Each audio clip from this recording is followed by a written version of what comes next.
You're watching PJTV. I'm Steve Green. This is Vodka Pundit's Weekend Blogs. You give me 5 minutes, and I'll give you some, well, some stuff you might have missed during the week. Okay, just in time for Christmas.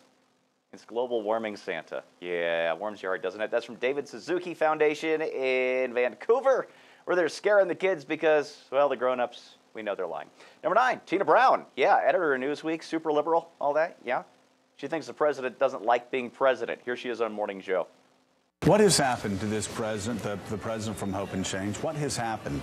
Well, it's so interesting. I mean, I think that Obama doesn't like his job, actually, either. I mean, I think that he is genuinely of a professorial disposition in the sense that I think he's interested in chewing over the pros and cons of any issue, but he doesn't like power. He doesn't know how to exercise power. Yeah, well, we don't like his job very much either. Just, 14 more months. I'm learning patience. No, I'm not. Oh, and you know what? Why does he hate it? Well, that brings us to number 8. Let's go to New Hampshire, where OWS showed up at one of his speeches. So before I came to school today, I had coffee.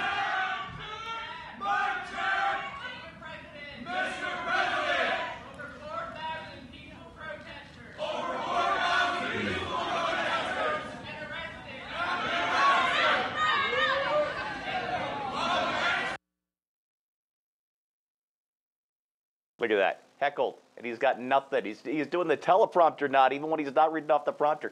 You know what? I'd like to see Cruiser up there dealing with some OWS punks. Although, you know what? I'm starting to like him after that. Number 7, moving on, more OWS. Yeah, they finally decided to reveal what it really wants, and it's right there on the sign: abolish capitalism. You know what, honey? Who's going to print your sign when you abolish capitalism? Yeah, just going down to the government print shop to print your anti-government sign. Good luck with that, they're morons. Number 6, yeah, we've got more OWS for you, even more. It's almost over, I promise. They're busting skulls in LA and New York. So, you know what, let's enjoy this while we can. Here's a little video for you.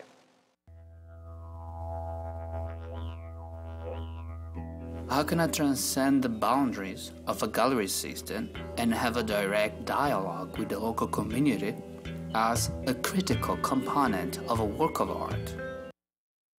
How can I transcend the boundaries of a gallery system and have a direct dialogue with the local community as a critical component of a work of art? He is more stoned than any human being has ever been stoned before. Or, you know, he went to university. Speaking of stone, number 5, it's time for a cultural revolution. Check out that protest sign. You know what?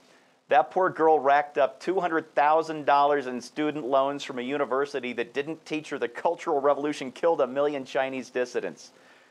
Works hard for the money. Number 4, one more. You know what? We got to do one more. Miley Cyrus. Miley Cyrus has joined OWS and even made a music video.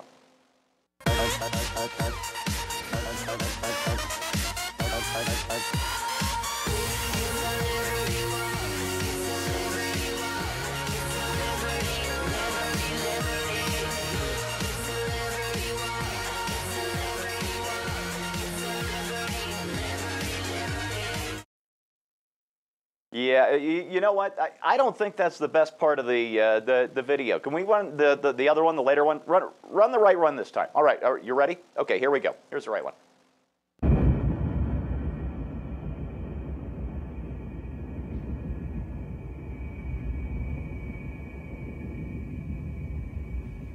Horror.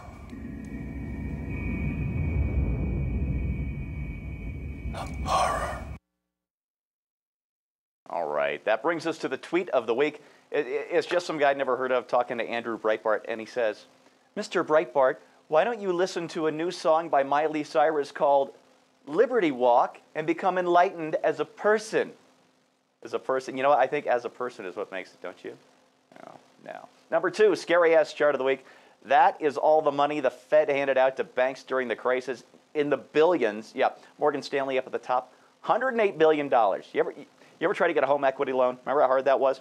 These guys just got the money. They just gave it away. You know what? Let's get to the last one. Paul Krugman.